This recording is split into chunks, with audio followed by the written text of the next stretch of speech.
All right, teaching leadership, promoting capitalism, and protecting free speech. Yes, sir. Three pillars that I am so pumped to dive into that are absolutely needed in this world. Today we have Bryce Henson here, CEO of FitBody Bootcamp, been a leadership professional, and we just been talking for, I don't know, 10 minutes maybe outside, and I already feel like this is exactly what I want to be doing with my time for the next hour. So thank you for being here. Hey, thanks for having me on. Super pumped to be here. Kindred spirits. Let's go, guys. Yeah. Let's go.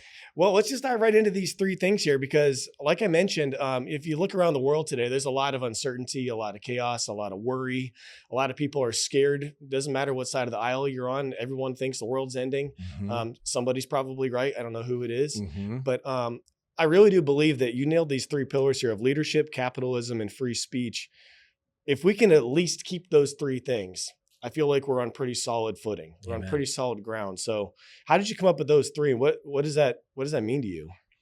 Ooh, well, I want to say leadership has been probably my strongest tenet. And what I realize is leadership is always the problem. It's always the solution.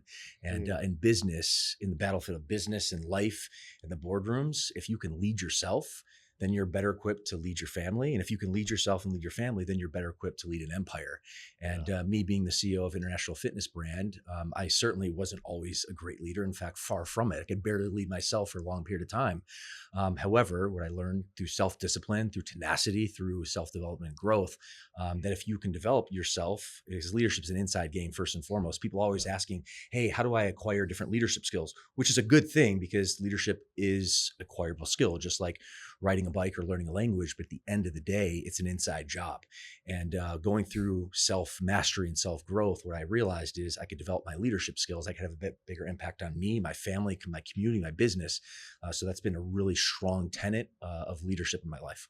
And it's not something that's very easy for a lot of people to pick up on, especially if you don't grow up with it. Yeah. You know, if you don't grow up with a lot of structure and a lot of discipline and a lot of people leading you, you know, you came from a pretty different background. And my hat goes off to you, because again, a lot of guys that grow up without that have a really hard time becoming who you are today, leading yourself and ultimately leading a company and leading thousands of people and all that. So where did you grow up?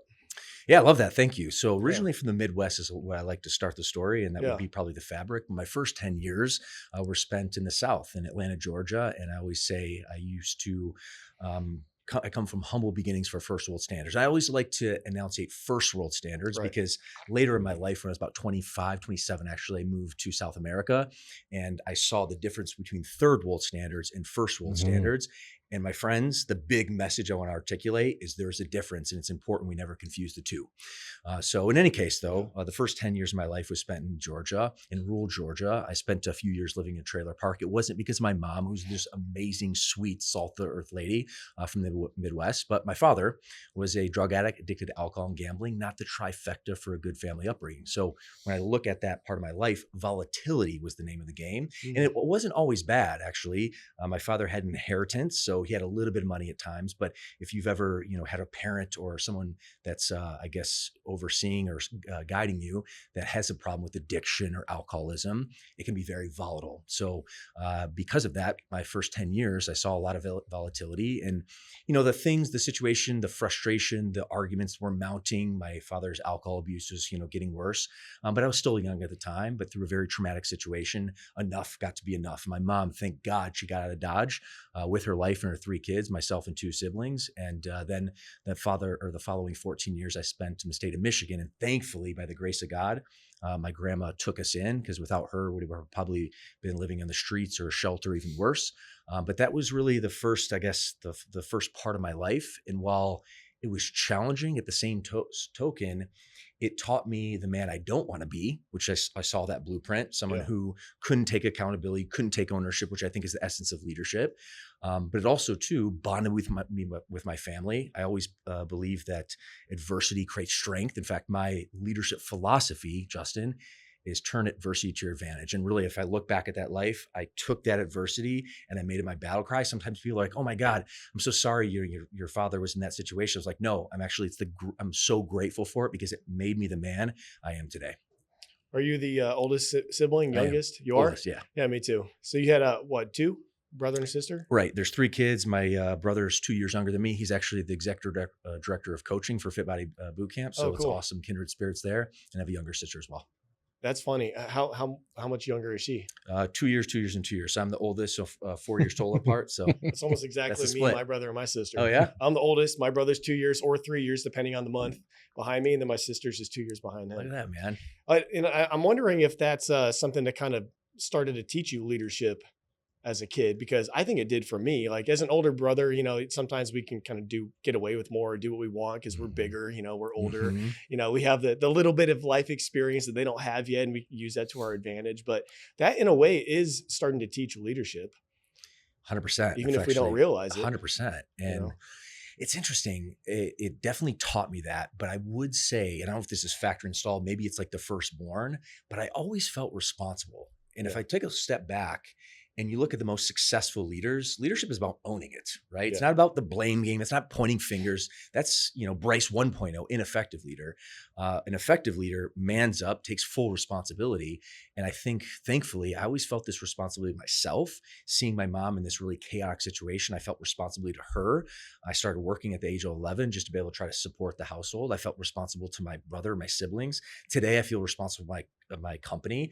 Shit, man, I got the beautiful American flag. I feel responsible to my country, the best flag in the history of the planet that you served. I'm not sure if you did too, but I did as well. I appreciate your service. I'm fired up for that. And especially in today's day and age, I'm going to go off on a rant here. And let's face it, our country, we have our fair share of problems. No country is escaped from that, but holy shit, this flag is the best flag in the history of humankind. And I feel I have a duty, obligation, responsibility, or at least I feel that way, to protect it, to protect its values. And I'm grateful to be in the presence of gentlemen who feel the same way. Absolutely. I mean, very well said. It literally is the most remarkable country to ever have existed.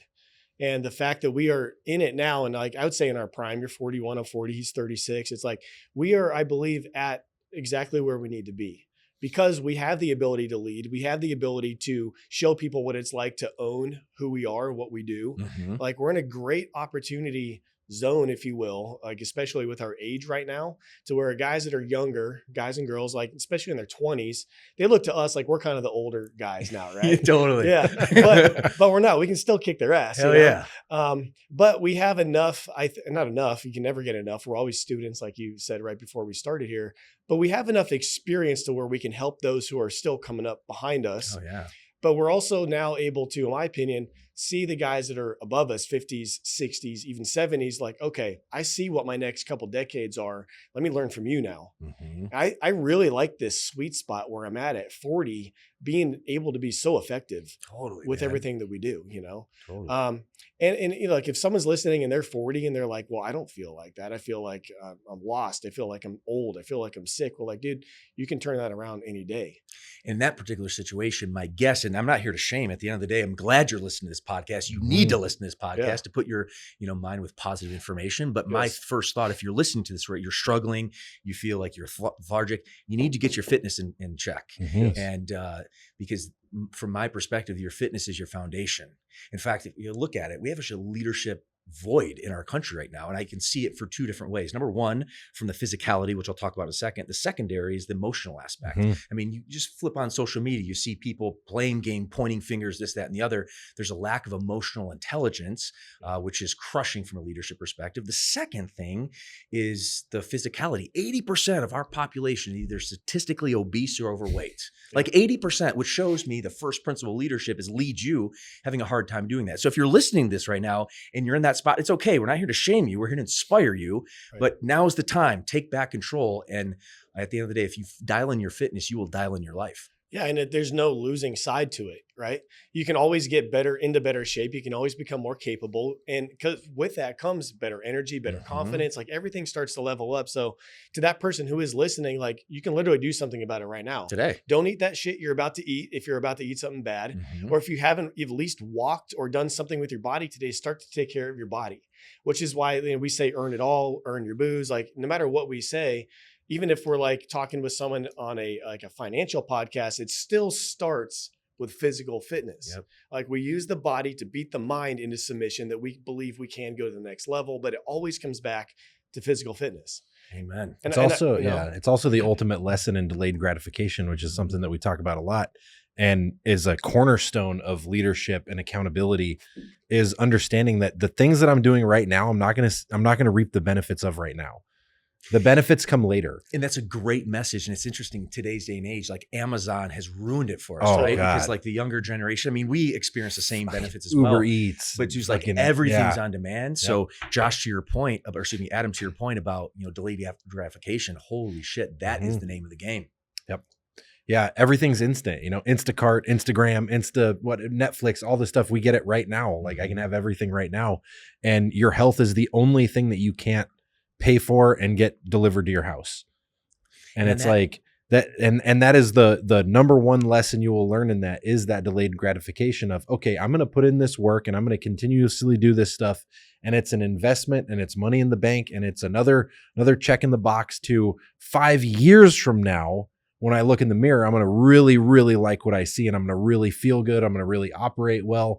And, the whole industry, I don't want to go down the rabbit hole too far, but the whole industry right now, the fitness industry, and I'm sure you're aware of this too, operating such a big, a cornerstone of the business is that like instant gratification where it's like, well, how do I get somebody enough results in the beginning to where they want to keep doing it, but then also get them to understand that they're really not going to reap these rewards for years.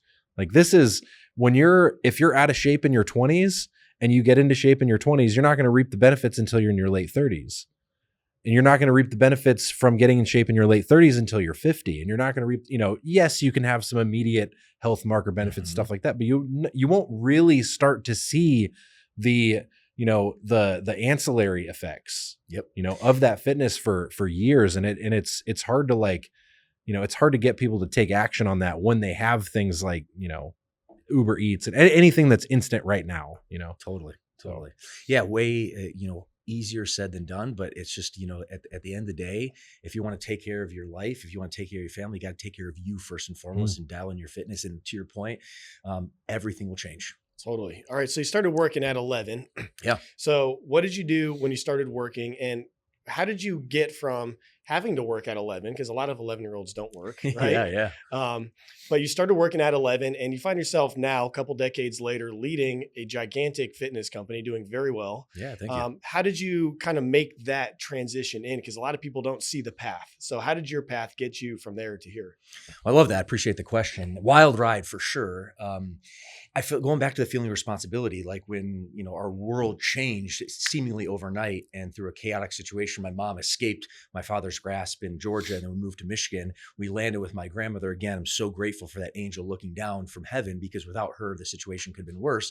My poor mother, right? She just wanted to marry a good guy, have a family, good-hearted lady. She'd been out of the working world professionally for like 15 years. Yeah. So I just saw her like overwhelmed, like the look of terror and fear. And I thought to myself, I have one of two, decisions that I can make. I can be a part of the problem and just try to be needy and just pull more from her, or I can just try to be part of the solution and help her out. And I thought to myself, the best way to do that is just try to support or at least add value financially to the family. So what I realized in the state of Michigan at the time, you had to be 14 years old to legally work, but there was a loophole. You could actually referee soccer games at the age of 12, and you could become a official or go to school at age 11. So I actually started my career path at age 11. I enrolled to be a soccer referee, and by 12 years old, I was making like $15 cash an hour, which is wild because I was making 3 times the amount of money my mom was making, which is kind of an interesting story. But that all to say, that taught me work ethic, grind, hustle, growing up in Detroit, Michigan, having that blue collar, work ethic, if you will.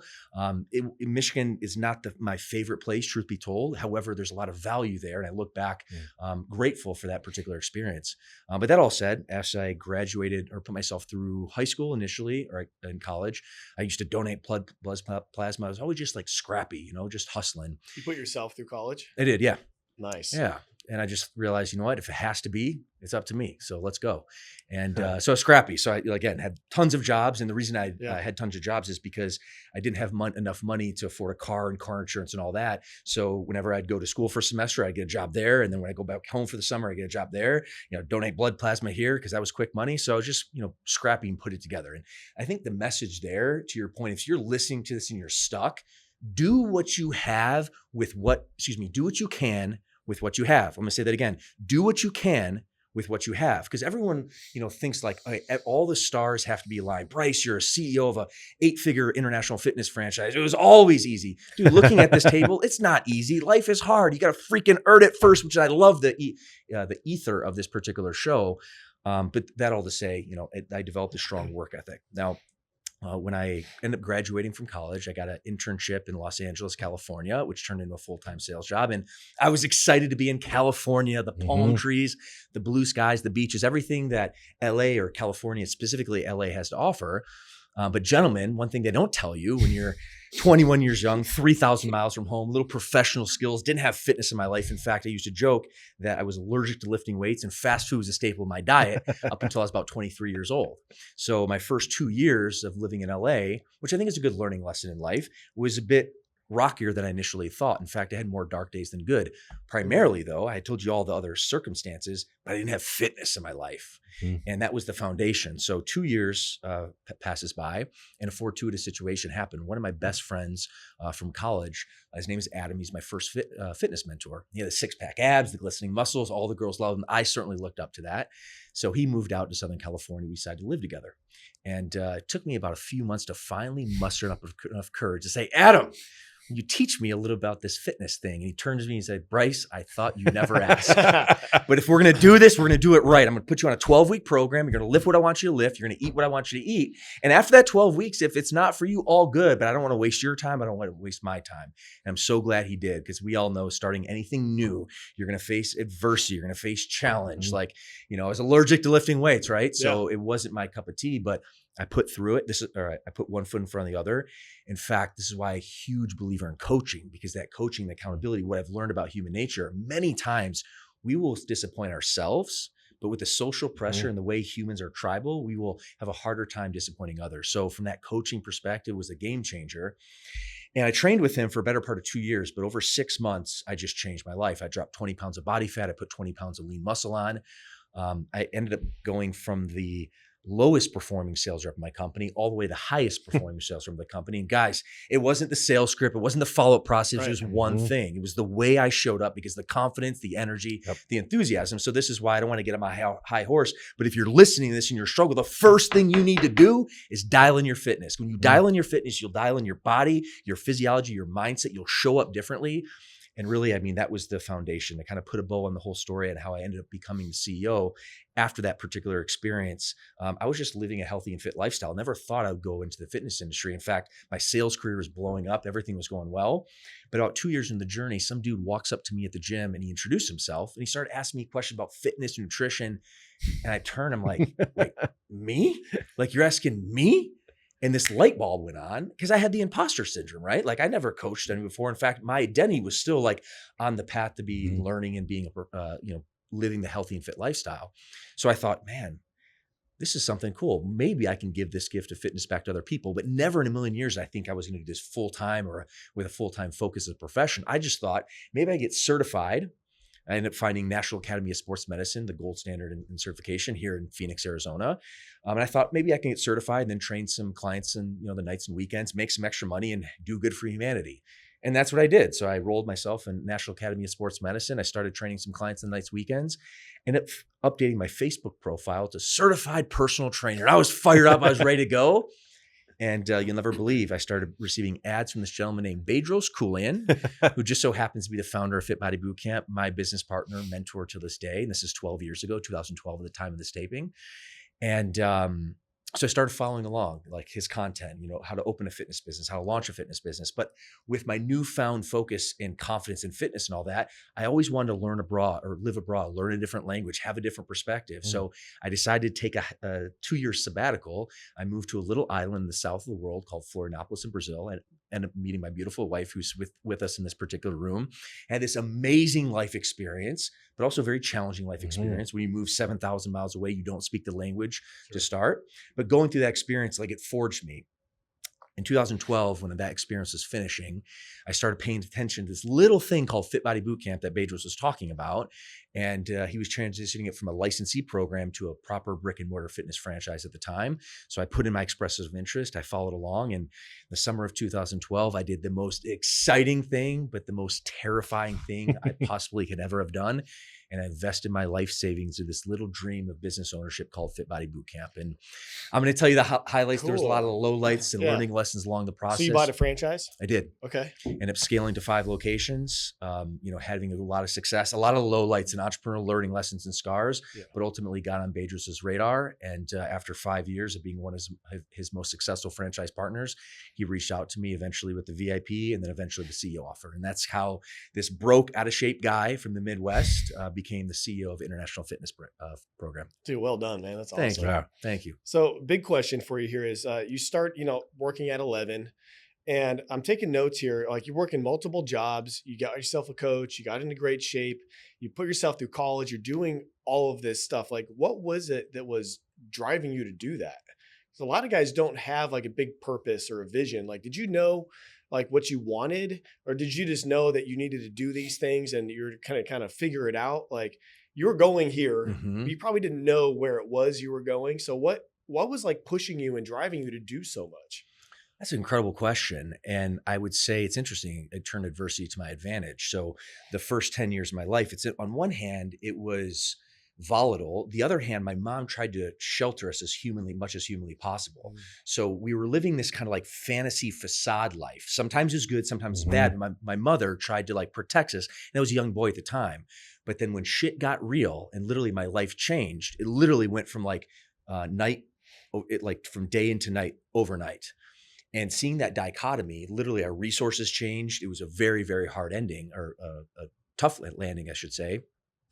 And I think human nature, it's interesting. We, our situation, are creatures of tribal being, if you will. What's the famous saying? Comparison is a thief of joy. And, growing up in the area that I did, it's interesting. My mother didn't have a lot of financial resources, but I had a wealthy uncle, and our wealthy uncle did not provide us financial resources, but he put us in private school because he thought education was really important.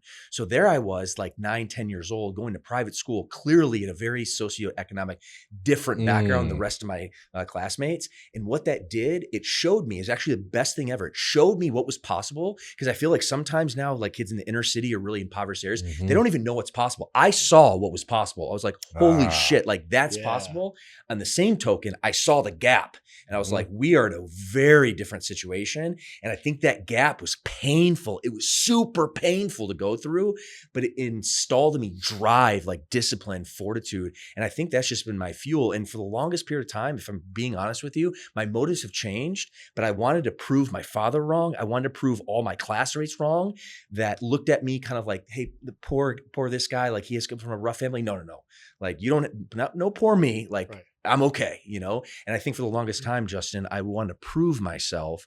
My situation and my motives have changed throughout the years. Now it's more giving back and impact and purpose, but probably up until I was about 30 years old, it was sheer, I'm going to get my father back. I'm going to tell everyone who said I couldn't do this, I'm going to prove them wrong. Man, I bet you. Oh yeah, he did too. But you said gap, and I bet Justin wrote down his A to B gap. Yeah, this is something we do with all of our people. Like any problem you have, essentially, like can be solved by getting out of that problem and going to where you want to go. So we do this A to B thing all the time. A is where you're at right now. B is where you want to go. A lot of people don't even ever think about where they actually want to go. They're just doing a job. They get a degree. They have a family. They're just doing the thing. But they don't really know where they're going, but they're going somewhere. So if you can get clear with like, okay, all the things I'm doing in my life is taking me, it's not that hard to figure out. You can see the progression of a career. You can see where you're going. Well, is that where you want to end up at 60, 70, 80 at the end of your life? If not, okay, well, how about we find out what you want and make a path to get there? But a lot of people don't even look at where is all my energy going? I think where am I actually driving myself to? Yeah, what that does is it clearly puts the spotlight on that gap that you were talking about. And it clearly shows them that, and you put it really eloquently about, I saw the gap and I was able to actually recognize and go, oh shit, like there's a huge disparity of the way I've been living and the way I could live. And like, there's a lot more opportunity over here. So what do those people have? Right. And I think that's the something that everybody has in common that I've ever spoken to, and I'm sure Justin would agree, and you'd probably agree as well. They recognize the gap first. Where it was like, oh, there's a gap here. Oh, I can actually I can actually be in that type of shape, or I can actually have that type of thing, or I can actually have this type of family or be this type of leader, or, and it's recognizing that gap. And that happens first. It's like the recognizing that it's the intentionality of looking, okay, this is where I want to go. And then really what the gap is, it's pain, right? Yep. Yeah. And pain is an incredible motivator, incredible motivator. Yep. If you have the proper mindset and the intentionality, it's like, okay, I'm here, but this is where I want to go. Unfortunately, there's a lot of people out there that are here. They look there and they're like, hey, poor me. It's so hard for me. And they take the different approach and they play the victim mindset, the blame game, when really, if you're in that particular situation, if you're feeling the gap, like use that pain as a motivator, propel you to B, because you're currently at A right now. Yeah. I always say this, unfortunately, and this is an unfortunate thing, but shame is the undisputed, undefeated champion when it comes to personal change and transformation, especially physically. And it's unfortunate that it has to be that way, but it is the undisputed, undefeated champion when it comes to eliciting change, because shame will show you that gap more than almost anything else. Adam, I am about to validate your point so much right now, just to be able to put this on the table. Speaking of shame, and it's interesting, I mean, all of us want good bodies and six-pack abs. Like that's just, inherently, right? So I wanted that from a young boy as well, or at least, growing up adolescent. But it wasn't until when I lived in LA and we were at a pool party with one of my buddies, and literally with like a bunch of girls there. And he said something along the lines of like, Bryce, it looks like you have islands for nipples. Now, I don't even really know what he meant specifically by that, but I think generally was saying is you have an undeveloped chest. And because of that, like, you're out of shape, et cetera. And that hit me so hard, that like embarrassment, that shame. I'm like, dude, I will show you. Yep. And push-ups. Here we go. Just start cranking out push-ups. Dude, 100%. Yep. 100%. Yeah. And it highlights the importance of that mindset first, right? And it highlights the importance of trying, especially when somebody, we work with thousands of clients as well, instilling that mindset into them first of like, hey, you got yourself here, but you can also get yourself out. And once you have that, once you know that little nugget there, then you're feeling shame already. Now we can use it. Now we know what to do with it. Now we can flip the right switches and point that shame in the right direction. And use as a tool. Yeah. Yeah. Bryce, you said something earlier that I'd never really thought of like this. And I'm just going to ask you, as I haven't even really fully developed the question yet, but I had a similar thing when I was growing up. Both of my parents were teachers, music teachers here in the Valley. And so teachers don't make a lot of money, right? Yeah. They work their asses off. But my dad was also always doing side hustles. He was in, Amway probably. Yeah. He was in Amway. He was always selling, hustling, always, in a suit and tie with people over at the house, like always doing this thing like forever, right?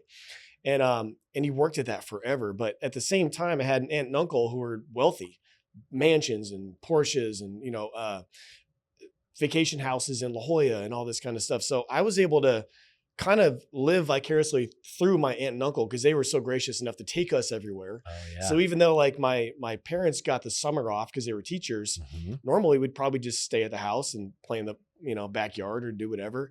But we got to go spend a month in La Jolla and we got to go do all this crazy stuff. Oh, nice. But what that did was exactly what you said. That what it did for me is it showed me that this wealth, it can be real, and it showed you what it can do. When you can have these experiences and not worry about how much dinner costs when there's 20 people at dinner. And like, yes, you can pack up and go to a beach house for a month and, go to better schools. Like you talked about your uncle putting you through private school. So I mentioned that because I was just thinking, well, how do we help more people understand that wealth can be used for good? And it is a good thing because part of I kind of get why, like, even like us, I'll show my car sometimes.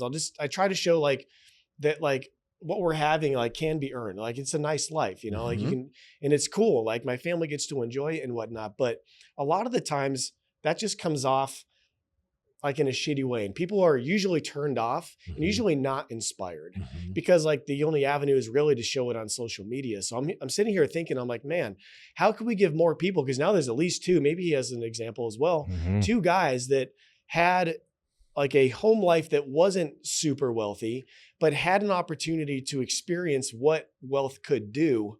And it showed us a positive outlook on that. And really that drove me a lot. And that's why, like, when I was growing up, I'd have kids, I had friends, they were always like, they make little comments about rich people, and stuff like that. And I'm like, what are you talking about? It's fucking awesome. Mhm. Are you kidding me? I just went for a ride in a Porsche over 100 miles an hour with my uncle. That was the coolest thing I've done that like probably ever. I'm like Totally. 11 or whatever, you know?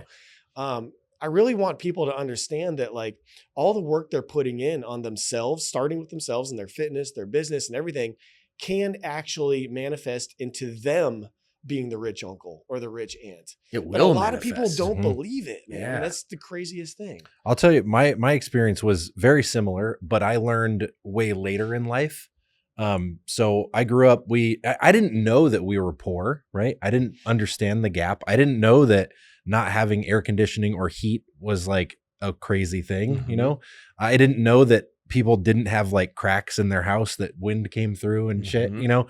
I That was didn't just know. what you just knew Right. that was I your didn't know that environment. it was weird that me and my two brothers would huddle in the living room in the wintertime and get in front of the little propane heater that we had. And, you know, like that was cool to us. Like we were just Mhm. hanging out, you know, and I didn't understand until way later after, it was actually after I got out of the military, I went and worked in the oil field. I was 26 at the time. I didn't understand what the other side looked like until then. Ooh. So I had 26 years of, you know, yeah, I got to travel and do all kinds of stuff in the military, but it's a different thing. It's still seeing everything as an other, right? Mhm. It's still seeing it as an other because I'm in the military, I'm doing my thing. And when I got out and I went into the oil field and it wasn't until I got my first check, I went offshore and I went offshore for, I think it was 60 days. And I came back and they handed me a check and the check was more than I made in the entire previous year in the Marine Corps. Oh, wow. So it was a basically an annual salary of an Yep. E5 in the Marine Corps. And they just handed me a check and I was like, this Snap. has to be wrong. Yeah. Right. Like this doesn't even make sense. I actually asked my boss if they made a mistake. You thought it was an error. I thought it was an error. It's like, there's an extra 0 or 2. Yeah. You know, like, and now I have 30 days off too. I can go do whatever I want. And obviously I was 26, did not do the right things with that money. Sure. You know, Yep. we don't need to go down that road, but I was there with you. So yeah. Yeah. A lot of bad decisions were made, but what it showed me was there was something different. Right. And it, unfortunately, I did learn it so much later and I didn't have good leadership in my life when I was younger. I didn't have a dad. I didn't even have really good leadership. I had good leadership in the Marine Corps, but it wasn't the same like fatherly type of thing that boys need. Right. We need that. And, I didn't actually have that until later, until late 20s, early 30s, when I started to finally put it together. And I think a lot of guys are in that situation now because I think it was like 40+% of guys born in my generation, I'm 36 now, were born to single mother homes. Mhm. And I think it's 70% of kids are born to single mother homes now, which is insane. It's crazy. So, you know, this conversation is awesome. And I'm, you know, blessed beyond measure to be able to have mentors like Justin and be able to know guys like you and be able to be around this type of thing, especially growing up that way. And every time I hear a success story, right, it's exactly the same. And this is what I want, you know, my whole rant here is anybody listening to this is to understand it starts with fitness, personal responsibility, personal leadership, accountability. It starts with the same thing. The blueprint is exactly the same for everybody. It starts with you. And it starts with you. And I am 36. I did it the wrong way for 34 years. Like I did it the exact wrong way. I was trying to blame it on everybody else, saying, well, this is the way I grew up, or this is did it, whatever. And every single person who has any type of success story, it starts the exact same way. And I think that's really, really cool. So Well, I appreciate the share, man. Kindred spirits for sure. Yeah. And it's interesting perspective. That gap, you know, going back to that conversation, that's just super powerful. Justin, to your point, it's interesting. I agree with you. I have a different look at it. I strongly believe money is neutral. All right. Money's not good or bad. However, it's the energy you put behind it. So if you're listening to this podcast, I love your ethos of this show. It's like earn it all, put in the hard work. No one's coming to save you. You must save yourself. The time isn't yesterday. It's not tomorrow. The time is now. Today is today. And when you develop yourself, when you commit yourself to self-mastery, when you be a good person, become a good person, and continue to develop yourself as a good person, what happens is when you do get the windfall of money, because it's coming for you, if you produce more value than you consume, you will be wealthy by definition.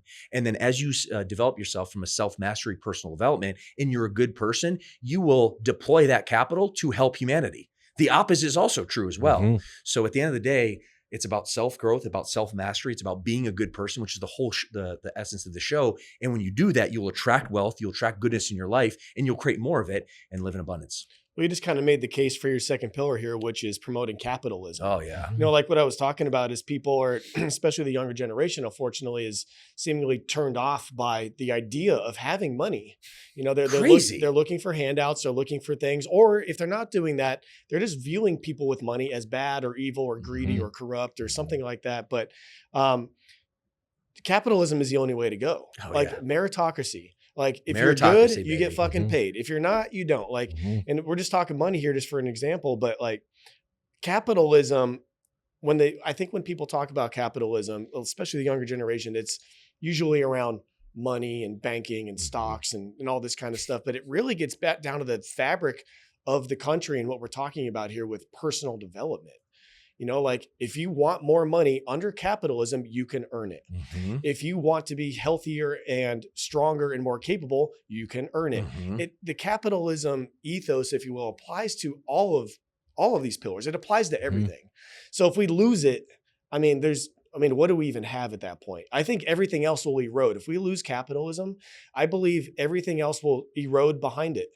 Personal development, physical fitness, mental capacity, like everything will just kind of erode because at that point, what's the incentive of working hard? Incentive. That is the word. What is the incentive? Yeah. What is the incentive of Bryce at 11 years old to get all these jobs, put himself through college, move across the country, do all this stuff? If at the end of the day, you're just going to end up at the same place as your buddy who didn't do shit. Right. What's the point? There's none. There is none. And this is why free market capitalism was crazy to me. And maybe it's been going on for the last 15, 20 years, but definitely since COVID, the last handful of years. One of the reasons I shifted my podcast is, I saw research about college kids. I know it's not their fault. It's the indoctrination of universities, et cetera. We talked this off camera, and this is an unpopular opinion. And I don't like to talk in absolutes. For some people, it's a good thing. But for the vast majority of people that just go to general college, it's a socialist racket. All right. And it's not teaching free market capitalist principles. But going back to the point, free market capitalism has been the economic system that has created our country the most wealthiest and greatest nation on the planet in the history of mankind. And somehow now today, socialism and communism are getting getting a good name, which is crazy to me. I saw a report yesterday that I forget exactly how many percent, like 40% of college students who are leaving universities have a favorable outlook on communist type policies. And I'm like, dude, this is insane to me. Study history. It doesn't end well. To finish the thought here, I'm going to go back to freaking earn it all. This is capitalism to a T. You have to develop yourself. You have to earn it first. You have to add value to other people first. And then when you add value to other people first, then you will get rewarded. To me, that's the most beautiful system ever. This is why it goes back to like self-leadership. Like focus on you, develop yourself, and then you'll be able to add value to the economy, to the market. So, this is hugely important to the prosperity of our nation, the prosperity of human nature, which is why I'm a huge free market capitalist supporter. It's the only way. It is the only way. The other way, I don't even really understand the appeal too much because it's not too hard to look past the veil a little bit and understand that these utopian, unbelievable ideas of socialism and everybody has this and that, like it's not real. So it's just an idea because everywhere that it's been tried, it has not worked. And I know everyone says that, but it's true. 100% of the people that say that out of college have never been to a socialist country. 100%. I've been to 34 countries, and probably 20 of them were not capitalistic countries, and they are, for lack of a better term, shitholes. It's terrible. It sucks. That's not saying anything bad about the people. It's the fact that those people either gave up their freedoms or they've never had them or whatever. And their system operates the way that these college students are learning, the weird Marxist way that they're learning. And it's like, no, you you should probably go to that place then and just see it. That should be a requirement for Like, the U.S. government. you Literally should- just drop for like a month period. Go to Venezuela, Yep. go to North Korea, and then come back and then talk shit about free market capitalism. Mhm. Like that's actually the process that needs to Yep. take place. And it's crazy to me, Adam. It's crazy to me. Some of my best friends who are from Venezuela, I shouldn't say best friends, but I have many friends from Venezuela, Cuba. Mhm. They are the biggest like free market capitalist American yeah. supporters ever. What happens is prosperity, it loses the hunger of generations, right? So you have like third, fourth, fifth generation Americans who all we've known is prosperity. All we've known that. And we forget the founding fathers, the principles that have made this country great. So Adam, man, kindred spirits, could not agree with you more. It should be a requirement. And this is why actually to finish this particular thought, I was elated. I had the most magical, amazing experience living in Brazil for 2 years. Number one, it was extremely challenging to drop myself 7,000 miles away. Didn't know the language, didn't know the people, didn't know the culture, didn't know anyone for that matter. And then, Brazil is a third world country. It's a very socialist country. So number one, it gave me a perspective. I ended up learning Brazilian Portuguese fluently. It gave me an amazing perspective on life. It opened my mind. It also ingrained me so much more in our country because I saw like, holy smokes, this is what this looks like here. And I love Brazil. It's a beautiful place, beautiful people. I have so many amazing Brazilian friends, but the system is way different than here. And literally I come back to this country, freaking kiss the ground for what this country stands for. Yeah. Let me tie capitalism and leadership together because of what we just talked about, having so many young people of various different backgrounds and races and life experiences and everything. Leadership, I was going to ask you this. Leadership in a business or a corporation, you have to know how to lead people of all sorts of backgrounds and personalities and know of what person to talk to directly, which person needs to be, is built up a little bit more. Like you have to know how to, you can't just take a one size all approach with a lot of different people. And that's a lot of people.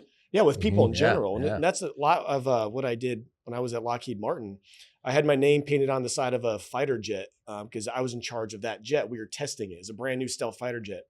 But I had people from Lockheed Martin, Raytheon, Boeing, Civil Service, U.S. Marines, Air Force, Navy, foreign military, all union members, salary members, like the most diverse cast of people you could imagine. And this is really where I picked up on that big time was I knew if I was going to talk to Noel, who was the union leader, I had to go speak to him a certain way, or the QA guy, and kind of, let them know that like, you guys are cool. Like I'm on your side. Like I understand you have a very strict thing you're trying to do here. And it's kind of more of an encouragement to do what I needed them to do. Other guys, especially that were like in active duty or Marines, let's go tell them what to do. And they just fucking do it, We're good at that. Yeah. Get it done. But I bring that up because if we are going to get the right words or the right message about capitalism out to the younger generation, we are looking at an even more diverse cast of people now.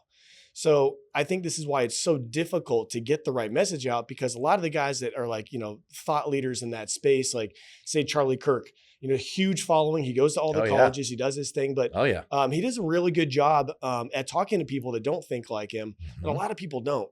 A lot of people, it's my way or the highway. And that just keeps, isolating people into their way of thinking and their views even more. Isolating is a word that used. Leadership is about connection. So Correct. 100%. Correct. So my question is what are your leadership traits or teachings or whatever you might want to call it about how to lead people that are not all just Marines that can be told what to do? Some might be like that. Other people might cry if you talk to them that way. Totally. But you have to be effective getting one message across to multiple different kinds of people. So how would you go about coaching or telling someone how to do that? Amen. It is definitely not a one size fits all. Right. Humans, we have patterns, we have consistencies, but we also have a lot of differences. And they're so, human nature, we're just complex, right? And we have emotional beings in this, meat sack of ours. So what I've learned about leadership, first and foremost, is the essence of leadership starts with building relationships. I have no influence on someone else. And actually taking a step back, I want to define leadership, which I take the definition from John Maxwell, great leadership expert, a mentor from afar. Leadership is influence, nothing more, nothing less. If you can influence someone else, you can lead them. If you can influence yourself, you can lead yourself. If you can't influence yourself, guess what? You can't lead yourself. So leadership at the core is influence. So in order to influence someone else, you need to be able to have a relationship with them. You need to be able to have a connection with them, opposite of isolation, which Josh, we just talked about. So the essence for me and why I love leadership, and it's a learnable skill, there's traits, and you have to be a strong communicator. There's a lot of different things to it, but when you break it down, you have to have a feeling of responsibility first and foremost, and you have to love people, because at the essence, you're not leading robots, you're not leading, constructs, you're leading people. So you have to have understanding of people, and you have to be a student of people. In fact, I always say I'm a student of human nature, because when you study human nature and how humans operate, et cetera, then you can connect with them more, then you can build a relationship. And the closer relationship you have, the more influence you have and the better leader you're going to become. Nailed it. Would you say you have to master your ego? Oh, your ego is not your amigo in leadership. I mean, that's just the bottom line. Easier said than done, right? Yeah. Bryce 1.0 just had this massive ego that flared up, couldn't even accept feedback. Someone tells me like, hey, you're not doing this right. It's like, wait, me? What are you talking about, right? But no, take a step back, Bryce 1.0. Realize, you know what? Your ego is not your amigo. It's not your friend. It's not your ally in this. Swallow your pride and then, lead effectively. So 100%. Yeah, I would suggest that you need a little bit of an ego to put yourself into that position to where I am going to get in front of people and take, charge and give direction and all that. But at the same time, put that thing away and make sure you listen and make sure you actually, I love what you said. You care about people. We just had Bruce Cardenas on right before this. Oh yeah. Mr. Relationship, Mr. Doing good, for people, Mr. Helping people. Like he nailed it. Like he's built his career literally off of relationships. Totally. And it makes sense when you talk to him. 2 minutes in and you're like, man, this guy is actually super nice. He's really going to come with a giving. He's going to be dropping. He's going to be sending you like, goodie bags and all that. It's up there. Yeah. 100%. The guy's amazing. Going back, leading with value first, like the essence of free market capitalism. To your point though, interestingly enough, leadership has a dichotomy. So your ego has a dichotomy as well, right? So at the end of the day, most people, and especially in leadership positions, young leaders, their ego flares because they don't feel a sense of like worth and authority. And if I'm describing myself, that was the foundation behind it. When you develop yourself and you become confident in your own skin, then ultimately you can lead more effectively. But to your point, a little bit of ego will actually help you get to that point. So there's a dichotomy in everything. Yeah, I like to explain it like this, especially having had massive ego. I guess you call them issues. Because not growing up with good leadership and stuff like that. So I had massive ego issues in my 20s, especially. But what I learned and what worked for me, and I can't say this could work for everybody, but what worked for me was understanding that my ego was only there to try to protect me in that situation. And once I realized that, where it was like, oh, okay, I'm only feeling this way because my ego is protecting me from feeling a certain way, or from, if I'm getting feedback, it's because I know that I'm wrong in this and my ego is just trying to protect me. So I actually, I'm going to not disagree with you, and I'm going to say it in a different way where you said your ego is not your amigo. My ego is my amigo, and we made peace, and I understand that he's just trying to protect me. And that's the way that it's, that's the way that I put it to bed. Right. I love that perspective. And so it's just a different perspective. But if you can use that as a tool, absolutely. Actually, that's the dichotomy, right? That's what it is. It's like money. Yeah. Money's just a tool. It's neutral. It's not good or bad. It's the energy you put behind it. How do you leverage that tool? It is. How are you going to leverage your ego? Yeah, it is only a protective mechanism. Yeah. And unfortunately, the worse your upbringing was, and the more traumas you have, and the more things that have happened to you, and the less self-efficacy that you have, the bigger the ego is going to be, because the more protection your body needs. Because at the end of the day, human beings, we want to be protected. Like our brain is trying to protect us no matter what. It's trying to protect that homeostasis where we are now. That's why people are so resistant to change. They're so resistant to new stuff. They're so resistant to the next topic we're going to get into, hearing feedback and having that free, speech to each other. So, that's the way that it worked for me. And, it's a cool perspective to look at it, Yeah, I appreciate that perspective. Yeah. I'd love to ask you something about your relationship with Bedros. Yeah. But specifically how you went from, call it the regular people, to somebody like Bedros, who I have the utmost respect for. I've read his books. I listened to a lot of the stuff he says. Him being an immigrant coming over here and just beating the life he wants into submission. Yeah. And it truly embodies Earn It All. I mean, let's just be real. He really does, So I love it. And he's a force. He's a Frisella. He's a force. He's a huge guy.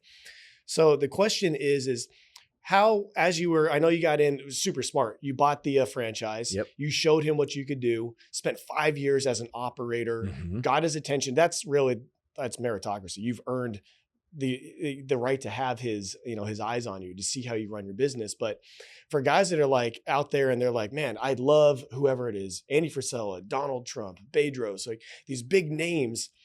All three guys I absolutely love and adore. Yeah. And like, tell us how like you kind of were able to climb the rank, keep the ego in check, but also prove your value and like essentially get right up there with him to now be his CEO.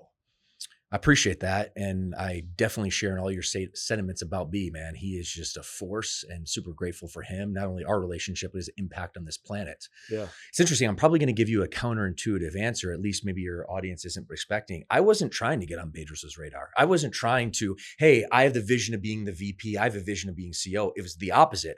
I had a vision of running 10 FitBody Bootcamp locations extremely successfully. I wanted to be the most successful franchise partner. I wanted to use my entrepreneurial path, leverage of the FitBody Bootcamp support of the franchise, and just dominate my path ahead.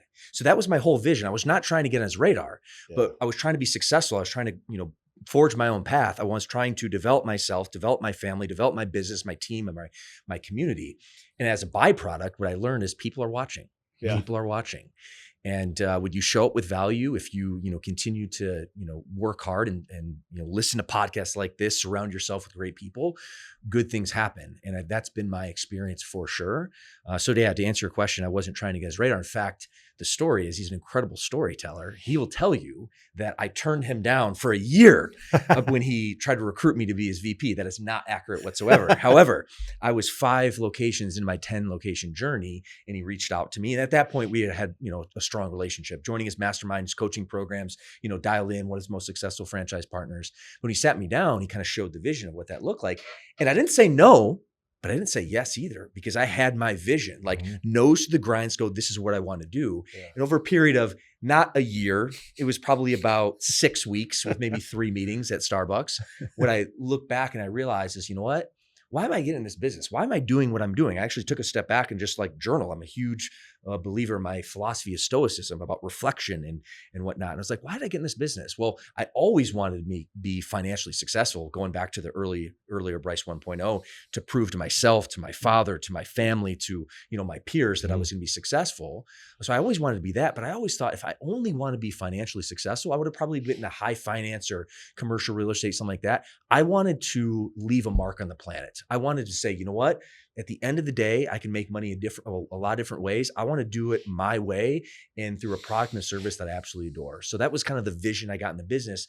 And I took a step back and I realized, you know what? This is actually why I got in the business. I could make a way bigger impact on joining forces with Bedros and overseeing the fitness franchise than running my individual locations. And that's no knock. I'm so grateful for my previous work, all my franchise partners in the trenches doing the things, but the opportunities presented to me. And over a little bit of time, decided, you know what, this is the course I decided to move on. And that was how it all came to be. I think for the guys listening right now who are struggling to find their purpose, this was a master class in what it means to find purpose in the current thing that's in front of you, and your ultimate purpose will show itself. Ooh, boom. Like plant or grow where you're planted. Yeah, 100%. That was a master class in defining exactly that, because so many people that we work with, that's the thing that they have the most in common. A lot of the guys, we do, retreats and stuff like that with these men, and purpose is the big one, right?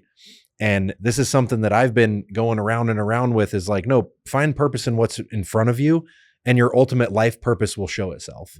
And this is you just masterfully said it right there of like, no, I was dialed in. I already knew that this franchise and this franchise, it was just what's right in front of you. And then opportunity met preparation. And now everybody probably tells you that you're lucky. Amen. Yeah. I want to tell you how much I like that answer, Bryce, because it's the perfect answer. You were not chasing.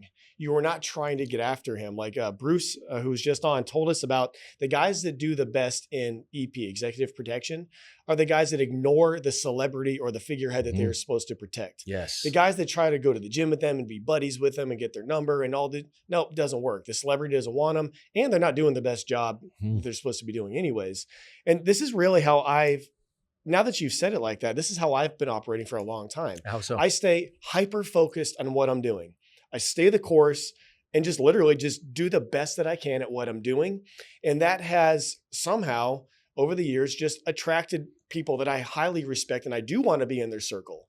But I'm not going after them and tagging them and everything and trying to go everywhere and just trying to, wear all of their stuff and fanboy them. Like it was almost kind of like ignoring them, because, and not ignoring them, like I'm absorbing information and nuggets from them, but I'm not chasing. I'm focusing on me, and somehow maybe there's a little luck involved over time, but like you said, like they just start to pay attention. They're watching at least somehow. And if you're real, if you're authentic, if you're consistent, actually doing what you say you're doing, eventually the guys that you want to be, friends with and want to be in association with, that they take notice. So for guys that are out there, I think that's the perfect answer. It's like, if you want to be in Andy Frisella's radar, let's say, if you want him to know who you are, don't try to get all up in his face. Don't go to his house, go to the business. Don't tag him every freaking day. You're just going to get ignored and blocked probably. Yep. But if you're out there actually making a difference, actually doing whatever it is that you do, becoming great at it, helping people especially, and just really staying after it, it might take years. It probably will take years. But once someone like that sees that you didn't quit, that you're real, you're authentic, you're still there, that's when they go, oh, maybe I'll pay attention to this. Maybe now I'll actually follow this guy on Instagram. Or maybe when he tags me, I'll reshare it. Or at least I'm just going to watch.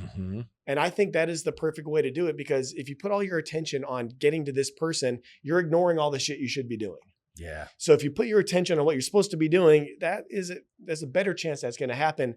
And now you actually have something to show them. Like, I don't want to just become friends with all the most famous people in the world because I was loud enough or annoying enough or whatever. Like, if I do meet them, I want them to see what we have built and Show be value. like, man, cool, respect. Yeah. Like, that's really, to me, I feel really fulfilled if that's the end goal. I appreciate that insight in yourself. And that's, hats off and kudos to you. That's your mindset. I'm going to validate your point one more time. And in fact, I want to introduce you to a good friend of mine. His name is Dean Stott. He'll be an incredible podcast host. He has the Guinness Book of World Records longest bike ride. He rode from Ushuaia, Argentina, all the way to Alaska. He was in the special forces of the British military, friends with Jocko Willink and all the things, right? Yeah. Well, it turns out he's good friends with Prince Harry. I asked him, how the hell did you become good friends with Prince Harry? Right.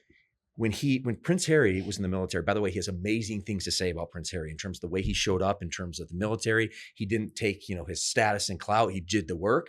So ultimately, Dean was doing the thing. And as it turns out, his report said, hey, you have a new report underneath you. And turns out it's Prince Harry. He's like, well, what the hell am I going to do with him? He's like, his instructions was just treat him like a normal dude. Got it. Got it. And dude, just treat him like a normal guy. He got out of line, discipline, put him in place. Turns out that's not how all the other instructors treated him. They all treated him with the white gloves and all that. Well, it turns out he was just doing the thing. Fast forward 10 years later, they're good friends. Yeah. And that's kind of a little secret here. Like when you do get in someone's like immediate zone, like a guy you really want to like have their attention, I've always felt that and I've experienced this, it's best to just be cool. Yeah. Just realize they're a dude just like you. Yeah. They grew up somewhere. They all went through their own bullshit. They probably don't understand how they got to where they're at either. Like they're just like, they're just another guy. Yep. But if you come over and you're drooling and you're nervous and you're sweaty and stuff, it's like, it ain't going to work. But if you're just like another guy, they're like, oh, okay, cool. Another guy. Because so many of these guys that are way up there, they're probably looking for more guys that are just cool enough to hang out with. But I think this is the important reason of putting in the work, because if you don't put in the work, if you don't develop yourself, then you see that gap. And granted, we talked about pain can be a great motivator, but use that gap to develop yourself. So that way, when you do get a seat at the table, you're one of them. Exactly. Yep. So I'd like to hit your third pillar here, which is probably the most, crazy thing in the headlines these days. Holy smokes. Protecting free speech. And it's so interesting. We can go so many different routes with this, but that has always been, especially in America, just an assumed thing. Assumed. The liberals, the conservatives, everybody was like, yeah, free speech. That's what we do. The bedrock of a republic. Yeah. And it's just crazy that we're here now today. And we have a presidential candidate literally saying that Elon Musk, who is protecting free speech by allowing it, which is crazy. That I guess that's protecting it. To me, that's not even protecting it yet. That's just how it should be.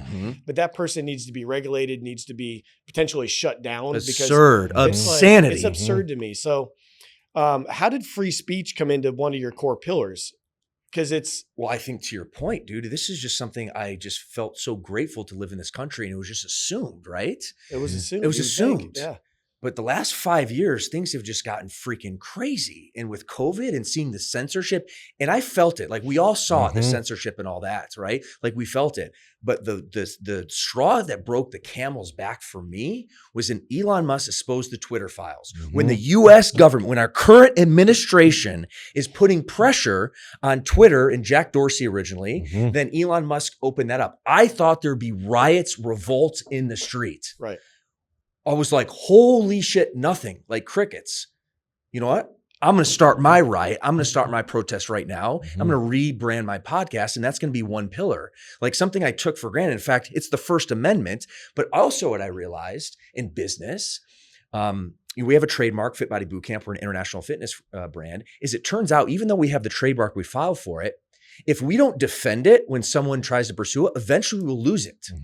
So it was just mind blowing to me. Right. And I realized, holy shit, just because the amendment's there, if we don't defend it, we will eventually lose it. Right. And now you see Mark Zuckerberg come out, I don't know, a month ago at the time of this recording, showcasing the current administration, the US government, putting pressure to censor information. The government should be a referee. The government should not be an active player in terms of, censoring and doing these things and limiting our freedoms in the country. Right. Like, to me, that is absurd. And going back to the free market capitalist, you can feel my passion. Look at human civilizations that don't have free speech. I'm telling you right now, it does not end good. In fact, last year in 2023, my wife and I, who's here, we went to Auschwitz to visit her brother, who all Brazilian family, her brother moved to Poland. And we're like, hey, listen, we're going to go visit you, have a good time. We went to go see Auschwitz. If you're listening to this right now, hopefully you know Auschwitz, but if you don't, it's the most famous and most deadly of Hitler's concentration camps in World War II. And I'll never forget going through the tour. And I didn't want to go, but I needed to go. It was like one of those things I would highly encourage you, if you're listening to this right now, don't go if you get the opportunity, take the opportunity to go. But I'll never forget, after going through this whole museum, there's this girl, she's probably 12, 13 years old. She's visibly crying, like she's crying at all the horror. You see like the teeth and nails on the belongings of the 6 million, 2 million Jews actually who died in that concentration camp. But you see the travesty on this. And a couple things happened. One, she turned to the tour guide and said, how did this all happen? And she said, when good people don't say anything, when don't speak up, bad things happen. The other thing I saw on the trains, like you saw pictures, all this, you see Jewish people getting on the trains, being slaughtered, going to their deathbeds. They had no idea. They literally were like getting in the train, like they're going on a joyride on a Sunday afternoon. Little did they know the last stop was Auschwitz, and they were going to be murdered. All right. Why was that the case? Because the German government convinced the German people that censorship was needed to protect them.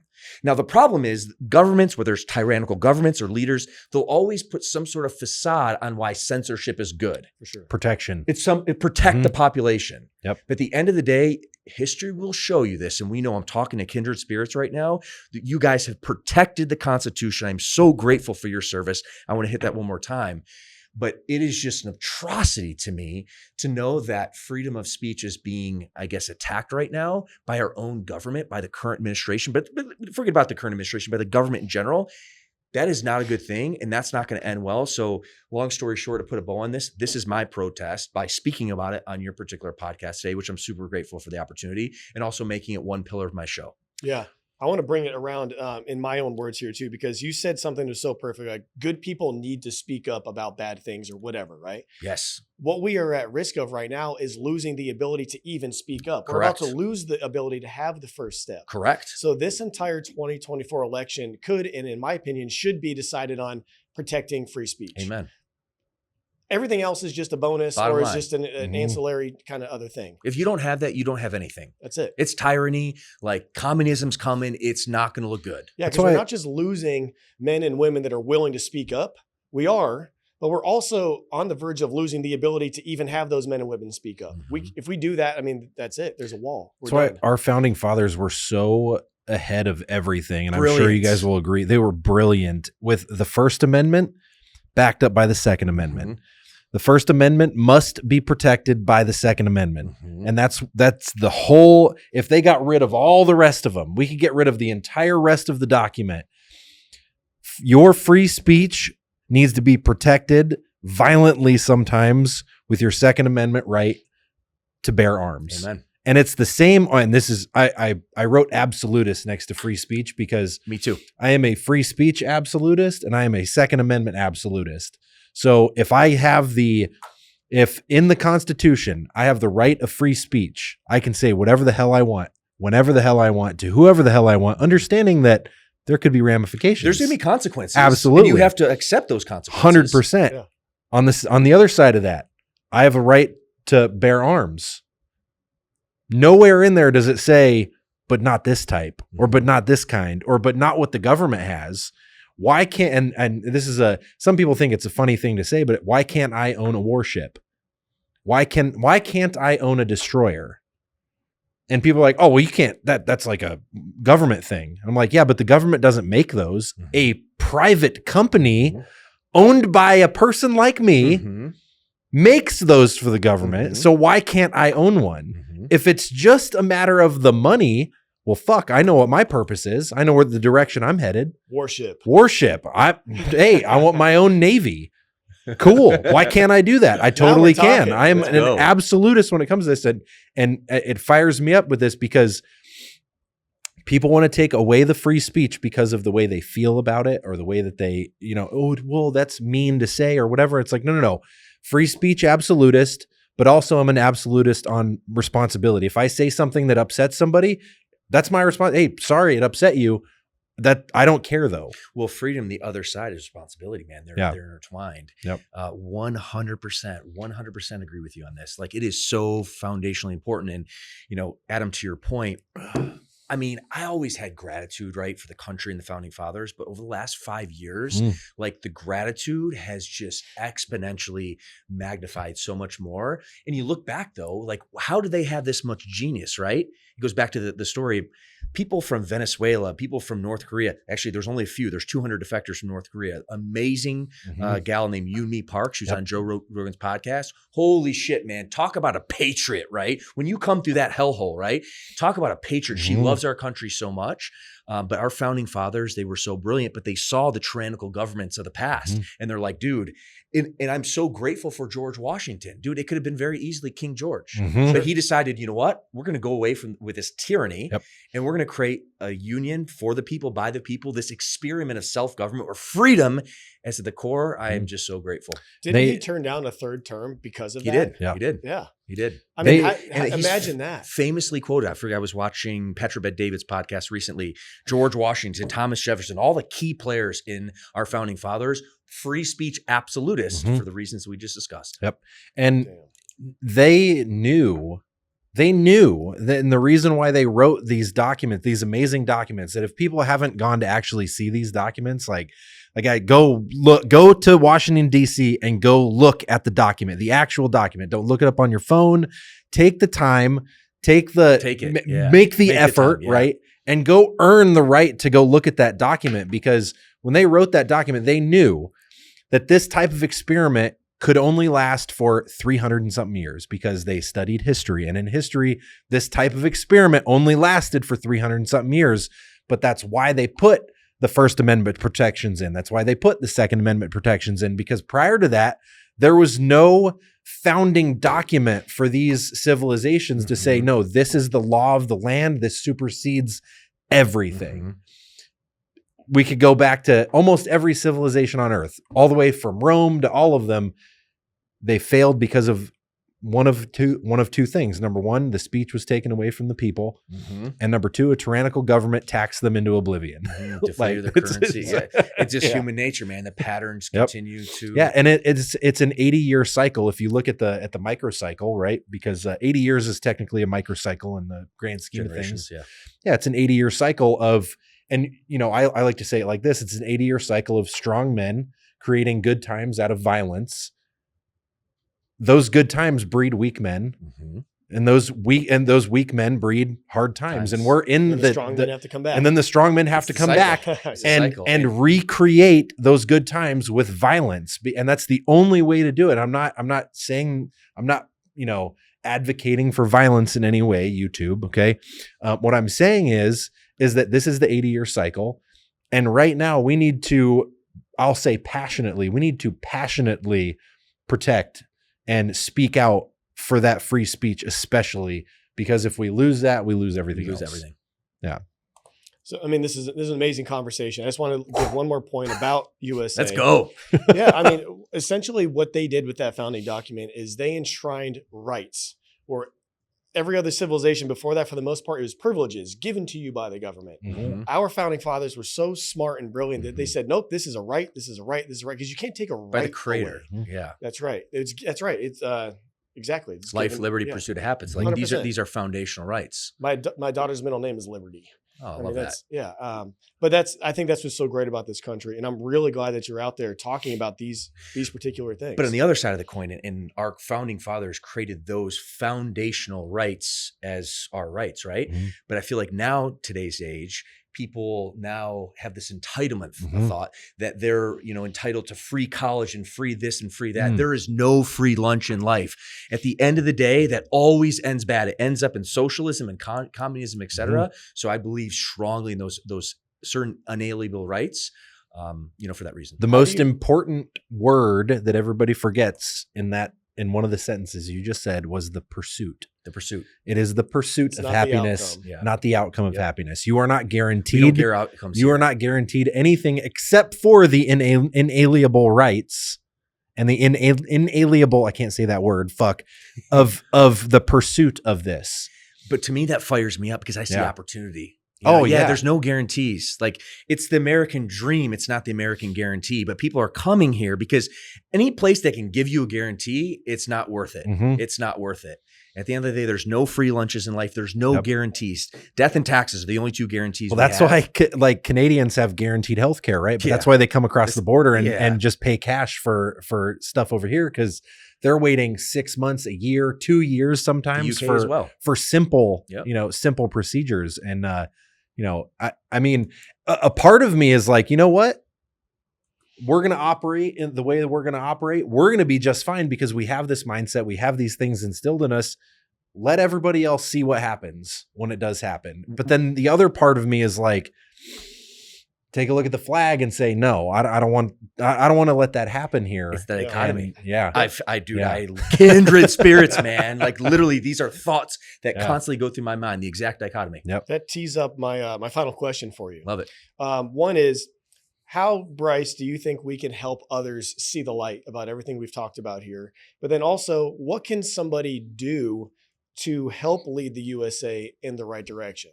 Because we need to wake other people up, but it all starts with us, with our fitness and everything. But again, so what can others do to help spread what we've talked about to enough people to make sure that we can preserve what we have? Yeah, I love it. I mean, I don't have all the answers, but I'm telling you what I'm doing. I'm focusing on, first and foremost, myself, my leadership, my fitness, my mindset, all the things that, you guys stand for, that I stand for. That's like pillar number one.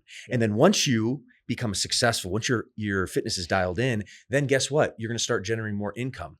All right. And what we talked about earlier, income and revenue is neutral, right? It's what you do with it. It's the energy behind it. But if you're a good person, if you believe in the principles that we're talking about today, and you get to a point from a self-mastery perspective, you develop yourself to a higher status of person, then you start generating more income and impact. Then you have more resources to then create platforms and podcasts and connections. And I would say that is the path that I'm on. And clearly we're kindred spirits on that journey. That's what we always tell people, like, no matter what you want to change in society or in your own life or your own body, like, it's on you. It's on you. And if you can actually understand that and accept that and stick with that, I mean, I think that's the answer. And if every single one of us, instead of the blame game, instead of like, hey, what government handouts can you give me? No country, no civilization has ever found success with handouts. Right. Like, think about it. The unit, like economics, it's hard work, it's hustle, it's grit, it's dedication. That's actually what we're missing right now in the country, right? So if we can all focus in on that and, surround ourselves with guys like you, and thank you, by the way, for your work, inspiring other young men and young women to do the exact same thing. Like, I think that's what we need to do. I think something that a lot of people underestimate too is conversations like this. Because think of it this way, and this is for everybody that's listening to this right now. Do not underestimate getting together with 2 guys, 3 guys, your family, whoever, and having these types of conversations, because our country and our founding documents that we just talked about were founded in a bar by a couple of guys talking like this. Mm-hmm. And that's how this country was founded. The greatest country on earth in the history of ever was created from a couple of guys sitting in a bar going, you know what? This is bullshit. This is bullshit. And there's a better way. There's a better way. And there's a lot, this fires me up. There's a lot of guys out there right now that are thinking the same way. They're like, this is bullshit. Mm-hmm. And it started with those guys in the bar, and it started with them doing something for themselves, and then it bled out. And that's how we do it. Kind of back to basics. That's the basics. But going back to that earlier point, and this is the Auschwitz example. I'm going to hit this one more time. I'll never forget when this girl is crying, the horrors that she saw. And the tour guy said, when good people say nothing, bad things happen. So to your point, do the work, self-mastery, connect with others, and then you have a voice. Speak up before it's too late. Bryce, I knew we were going to have a great conversation, and I would keep going for 2 hours if we could. Dude, I can't thank you enough for what you're doing in the world, leading by example, leading by so many people to health and to a better life, and for speaking out and for joining us today. I really appreciate you. Pleasure is mine, 100%. Guys. I thoroughly enjoyed this. Grateful for the opportunity, and we are kindred spirits and longtime friends. Likewise, brother. All right. See you tomorrow.